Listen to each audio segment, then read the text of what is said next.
Dámy a páni Falci, ja vás vítam. Toto je prvý a posledný diel Cagecastu, alebo teda Nasienky, tak som sa to ešte rozhodol to nazvať, tohto roku 2025.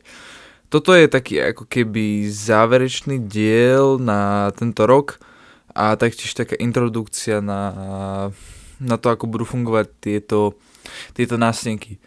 Môžem vám potom aj neskôr povedať, že prečo som sa to rozhodol nazvať nástenkou. Takže ešte raz vás veľmi srdečne vítam pri tomto prvom diele. Toto bude teda tak introdukcia. Chcem vám nejako ukázať ten overlay, ako to vyzerá. Tak to bude asi primárne vyzerať. Tam v tom frame, kde je tá nástenka, tam bude Discord, v ktorom väčšinou budeme sedávať dvaja a viacerí. A takto sa budeme zhovárať o rôznych témach. Premýšľal som ešte, že by to mohlo byť live, preto sú tu aj tabulky donaty a chat, ale práve tento špeciálny je iba takto natočený. Potom by sa to ešte publikovalo ako video samostatne. Sám ešte neviem úplne, že ako by som to chcel poriešiť, ale nejako by to fungovalo. Taktiež by som asi chcel, aby sa to nejako nestrihalo, aby to bolo v podstate úplne čisté. Možno, aby sa niečo niekedy vystrihlo, pretože takisto ako na úplne klasických streamoch, tak veľakrát sa stane, že mi to napríklad niekto vojde do izby a musím sa mutnúť, takže to také divné, alebo veľakrát sa aj stane, že mám nejakú takú rýchlu pauzu, takže asi tieto dead spaces budem v podstate vystrihávať, hej.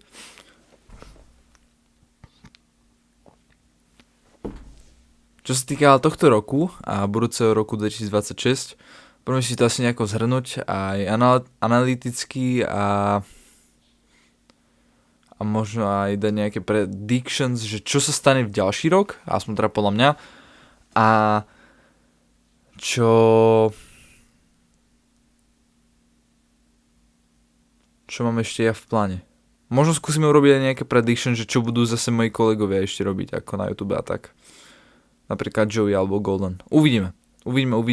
Najprv by som si asi išiel pozrieť, že aký sme mali úspech. Tento rok sme nazbierali asi tak niečo okolo 150 subov, nejak tak. Je to také, že mid, akože čakal som viacej. Hlavne tento rok bol gold 1000, takže to ma sklamalo asi na tom najviac, ale ide tam hlavne o mňa, ja som tam urobil veľmi veľkú chybu, takže som tu mal veľmi veľké pauzy medzi videami, niekedy až 3 mesiacové, čo by som vám chcel vysvetliť, že prečo to tak bolo. A hlavne som aj o mnoho menej uploadoval. Ja keď si pozriem môj kanál, tak je aj vidno, že v tom minulom roku, 2024 až 2025, dobre, nie úplne, iba 2024, tak tam som urobil ako keby veľmi veľa videí, ale veľa z nich bolo tak amatérsky zostrihané. Čo tak by to malo byť, predsa to bolo jedný z mojich prvých videí, takže mne ako extra ma to nečuduje, ale je mi ľúto, že práve tento rok som sa do toho asi až tak neoprel, pretože veľa vecí som mohol fakt urobiť, ale asi som si jednoducho nezobral tú príležitosť, čo som mal. Ja mám napočítať, koľko som robil videí, konkrétne 1, 2, 3, 4, 5, 6, 7, 8, 9, 10, 11, 12, 13, 14, 15, 16, iba 16 videí tento rok, čo je za mňa insane. Ak to k tým predošlým 50 aj viac toto prirovnám, ale fakt ide o to, že veľa z tých videí, ktoré som robil predtým, boli o mnoho viacej low effort, alebo teda ťažšie sa strihali.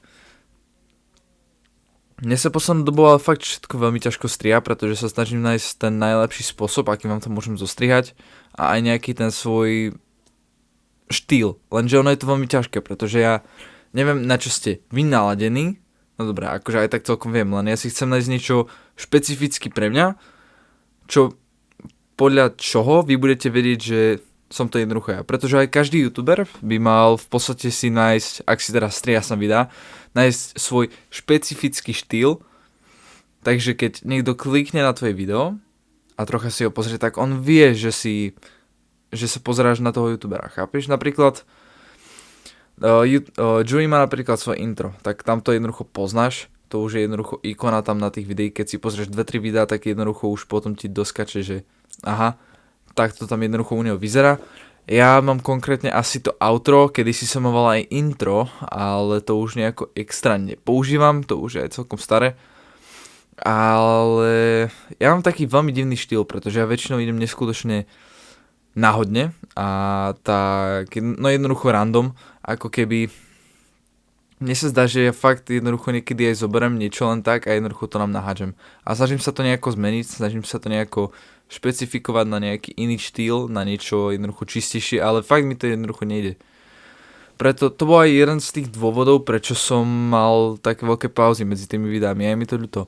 Je ale super, že som sa zlepšil ako tak v tom edite, možno aj v tom príhovore ako keby k vám a celkovo v tom mojom rozprávaní a hlavne si myslím, že sa aj grafika veľmi zmenila. Nemám ako keby až také lepšie spôsoby, ale vyzerá to o mnoho lepšie, ako to vyzeralo kedysi. Aspoň teda podľa mňa. Fakt to je tam vidno medzi tým nejaký ten rozdiel. Hlavne aj tá kompozícia, aj tie filtre a podobne. Vyzerá to jednoducho o mnoho lepšie. Hlavne ja mám teraz o tom podľa mňa o mnoho lepšiu predstavu. Dobre, poďme sa presunúť ešte na trocha inú tému. Zaujímalo, neviem, či vás to úplne zaujíma, ale aké bolo moje najúspešnejšie video? Dobre, toto bude asi jasné, tento rok to bolo, myslím si, že áno, tento mod prenasledoval tohto Minecraft hráča, neviem, kto všetko z vás vie, ale toto bol 1. apríl, v podstate, toto je ináč insane, pretože ja som v podstate jeden rok som mal off channel, čo mal byť side kanál, ale nejako som to ako keby zrušil. A teraz je to, neviem už ani čo to je, jednoducho je to kanál, ktorý nám tak levituje v podstate. A išiel, ten hlavný koncept bol, ono je to ARG, sa mi zdá nejak, tak sa to vraví jednoducho také tie creepypasty Minecraftové a tak. Určite vám môžem potom aj do popisku hry ešte to video a nech si to pozriete. Ale je to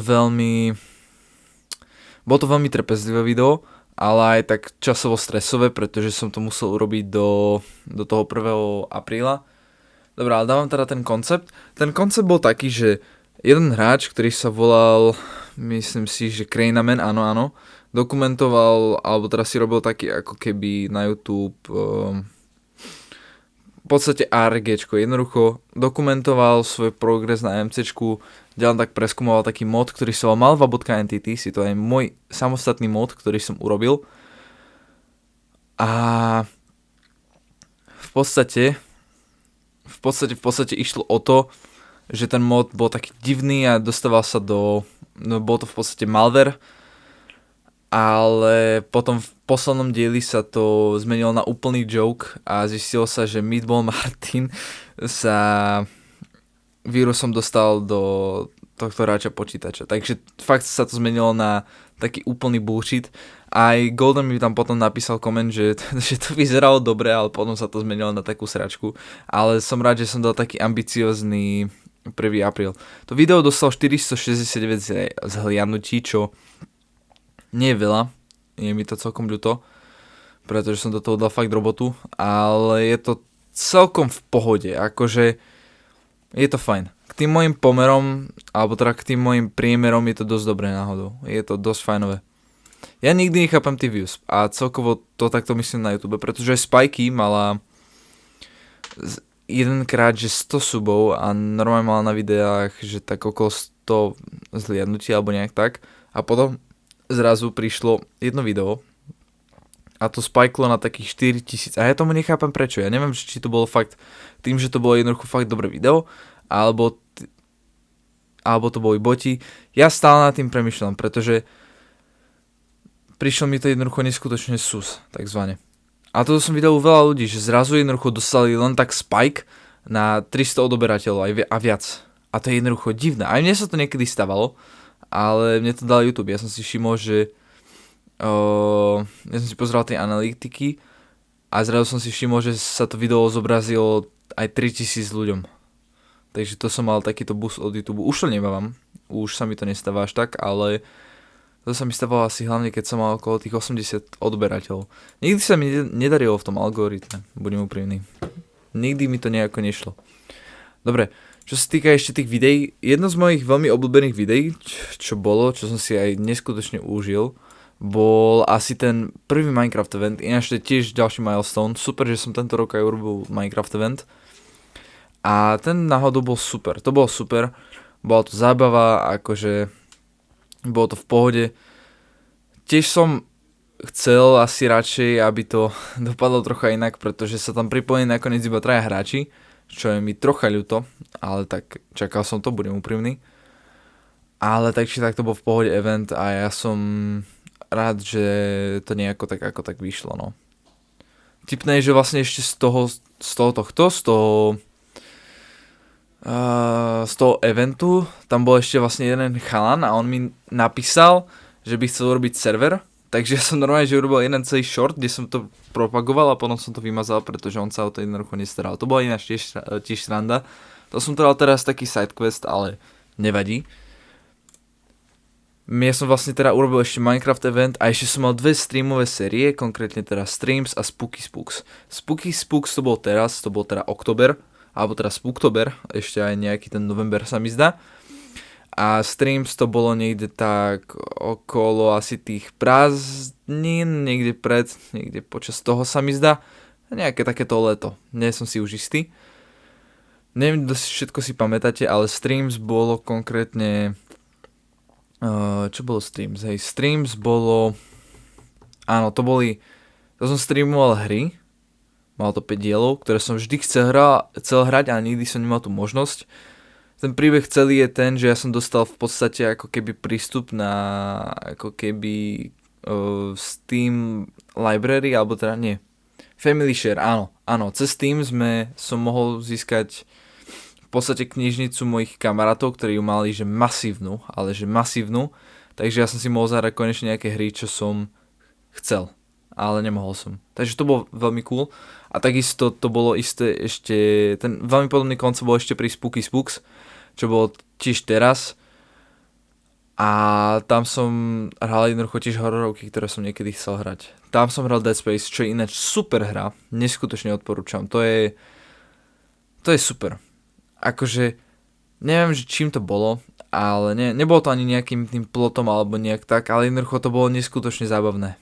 Fakt to ma potiahlo asi najviac z tých všetkých hororoviek, ktorých som tam hral. Takže za toto som veľmi rád tiež, to bolo super. Ale myslím si, že som ich mohol robiť ešte viac. Chcel by som aj ako Kajsenat ešte robiť nejaké subatóny. Dobre, subatóny asi nie. To by bolo asi veľmi náročné. To by som hlavne nedal s týmto môjim štátom, ktorý tu mám. Ale bolo by to tiež super. Tiež niečo také špeciálne. To by bola sranda. To by bolo fakt super. Takže očakávajte aj v roku 2026 viacej takýto špeciály takzvané. Budem sa asi aj viacej fokusovať na videá. Hlavne budem robiť také väčšie sidequesty, pretože keď sa pozriem na klasické videá, tak zistím, že ja veľakrát aj robím niečo také celkom insane, nie? Akože hlavne to dokážu byť Minecraft servery nebezpečné, to bol taký polodokument v podstate. Ale veľakrát, ja neviem prečo mi to tak dlho trvalo, ale ono to bolo asi fakt kvôli tomu strihu jednoducho. Ja som nevedel, že čo a ako to mám urobiť. Neviem, ale podľa mňa by som mal aj skipnúť na tak trocha viacej ako keby basic content, ako to napríklad robia ostatní. Aj veľakrát napríklad tomu klasickému kontentu, čo majú ľudia, primiešajú nejaký ask alebo nejak tak. A ja to nechcem abuzovať, pretože to sú v podstate free views, to je free video. To akože nerobíš nič. Aj toto je v podstate free video, ale toto je podcast. Alebo teda podcast. Neviem, aký je presný význam podcastu, ale mne sa zdalo, že ja som raz počul, že ono to je hociaký video záznam, ale to musí byť blbosť. Nie som si istý, fakt nie som si istý. Je tu ešte jedna vec, čo by som chcel pozrieť. Neviem, či viete, ale podľa mňa budete vedieť, vášnivý fanúšik bude vedieť, ale teraz 3 mesiace, ešte pred týmto vianočným setupom, čo som robil teraz video, som mal takú neskutočne dlhú pauzu a chalani, toto je príbeh. Dobre, takže kedysi v auguste bol taký event, to bol Squid Game Minecraft event a bolo to insane, akože mal si tam sponzor od Luminous, myslím si, že si mohol aj vyhrať reálne peniaze, nebolo to nejako veľa, bolo to asi nejak v eurách, že možno 2-3 euríčka, ale jednoducho bolo to insane. Akože bolo to ako tak, pre mňa to bolo insane, pretože to bolo niečo nové, bolo to aj premekané, mal si tam veľmi veľa modov, mal si tam adminov a tak ďalej a tak ďalej. Bolo tam aj Nakashi ináč, čo je sranda, čo som nečakal, ja som ho počul vlastne ešte aj vtedy, to bolo insane. Ja som fakt nečakal, že tam bude Nakashi, ale bol tam. A ja si pamätám, že prvý deň nás normálne že ghostli, pretože oni zapli server, ale potom niečo nefungovalo, takže hoďku sme tam boli a potom jednoducho vypli server a hodili potom ospravedlnenie do ďalšieho tohto, do Discordu a potom zase na druhý deň som išiel zas, oni to zapli teda ešte raz a vtedy to už išlo v pohode, akurát už som teda ten Nakashi nebol, ale už to išlo ako tak v pohode, ale stále tam boli problémy, napríklad veľakrát aj nejaký ten redstone ako keby failnul, jednoducho nefungoval, ktorý tam bol, pretože malo to byť aj také, malo to fakt vyzerať ako také MrBeast video, alebo teda MrBeast Gaming video. Ale celkovo to bolo také scuffed, jednoducho to nefungovalo až tak dobre. Ale ten koncept bol super, akože ono to mohlo byť super, ono to malo potenciál. Ja to ale chápem, pretože to musí byť neskutočne ťažké to manažovať tieto eventy a tak. Ja si to neviem predstaviť. A akože ja keď som robil ten svoj event, tak to bolo nič, to jednoducho akože čo dodať, veď to bolo v jednom obsidianovom boxe a mal som tam troch ľudí. To bolo fakt simple, jednoducho, tam akože nebolo čo. Ale dôležité bolo to, že ja som mal 3 hodiny záznamu a ja som to teraz išiel strihať, aj som robil thumbnailu, ale myslím si, že som aj bol chorý, aj som sa k tomu nejako nevedel dokopať, pretože ja som tomu nechcel dať hneď prioritu, pretože ja som musel počkať, kým oni to dostrihajú a potom to môžu vydať. Lenže potom, asi že po 2 mesiacoch, alebo kedy, po mesiaci a pol, som zistil, že to teda nevydajú, že sa na to jednoducho vysrali, že to jednoducho nepôjde.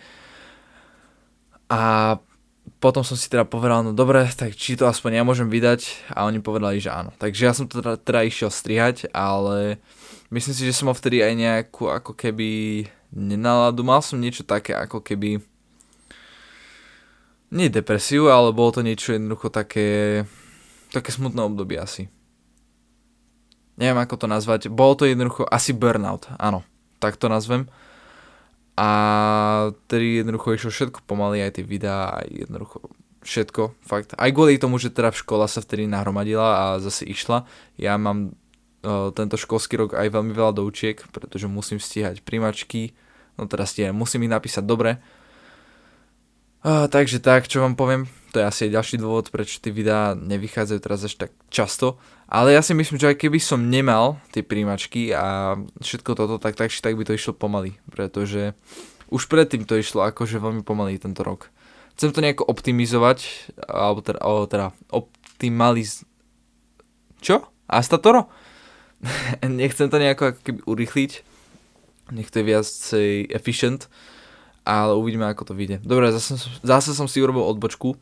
Ale sranda je, že ja keď som to už ako tak dostrihal, už som bol niekde, že v 3/4, tak ja som omylom vymazal ten záznam. Pretože čo som ja robil, ja som si tradil videa a ja si vždy vymažem, že to, čo mi už ako keby tam jednoducho vadí. Ja si to jednoducho nenechávam, ja už to dávam jednoducho preč, nemám na to space.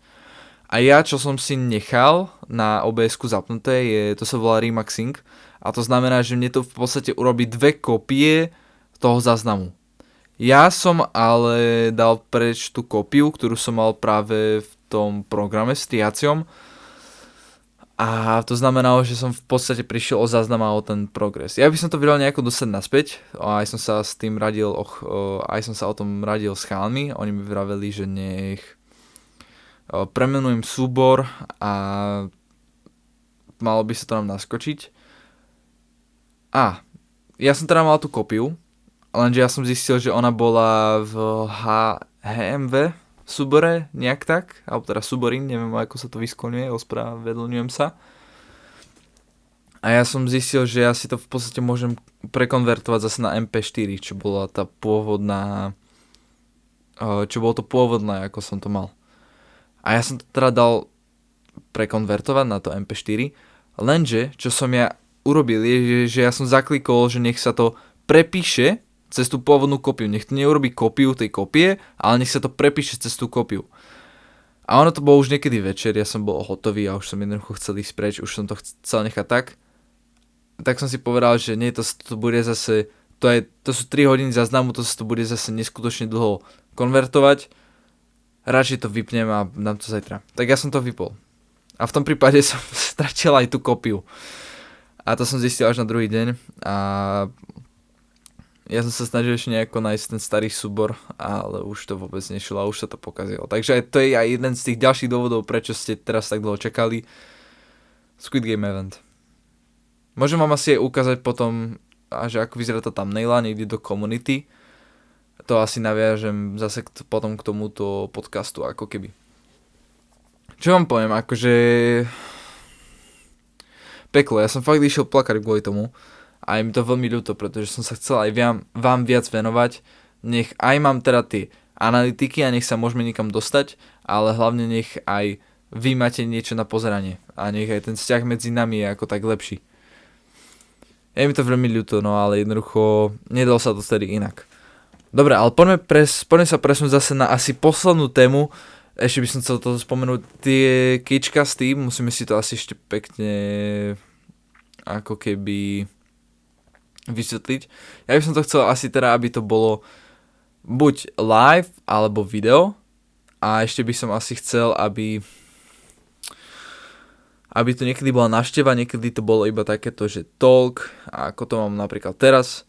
A myslím si, že takto by to mohlo byť.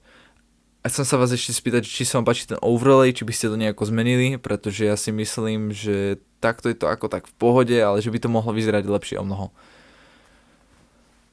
Čo som sa chcel ešte spýtať, poďme ešte urobiť predikcie na budúci rok.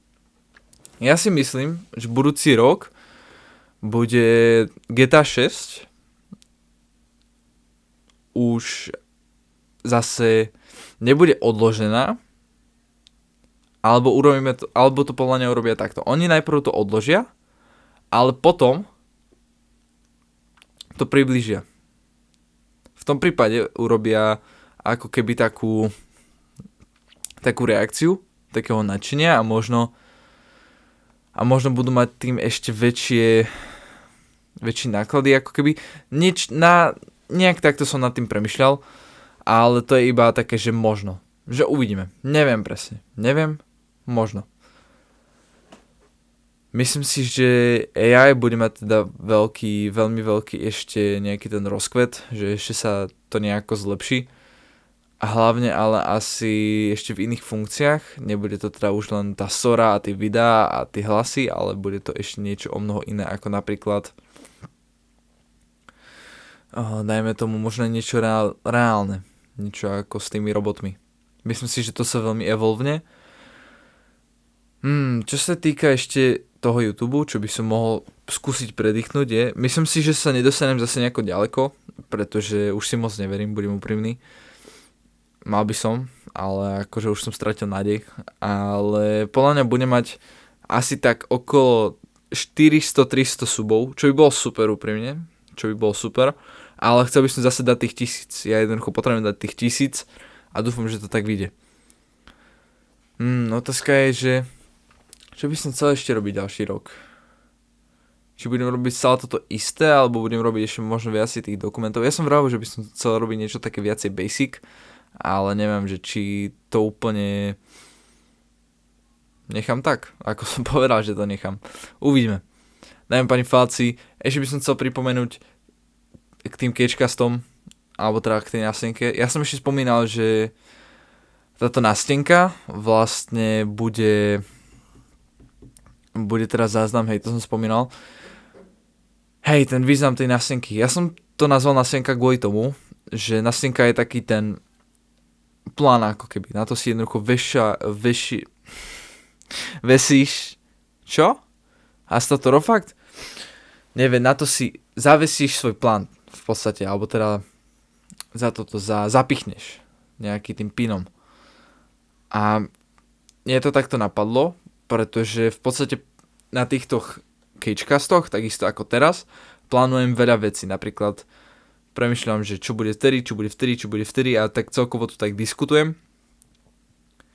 Ale hlavne som o tom premýšľal ako tak, že tu bude veľa hostí a ja si ich v podstate ako keby pinnem na nástenku a takto tým, že ich tu budem interviewovať, zistím o nich o mnoho viac ako už viem.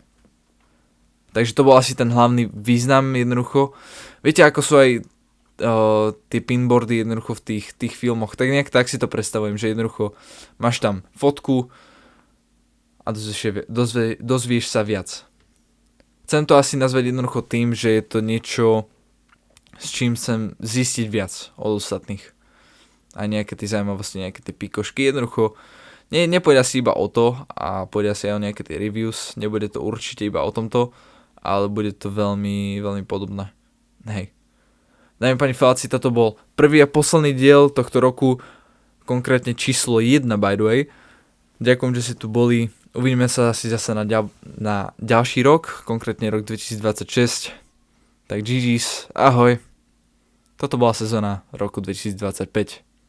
Toto bol Spartcage v roku 2025. Čaute.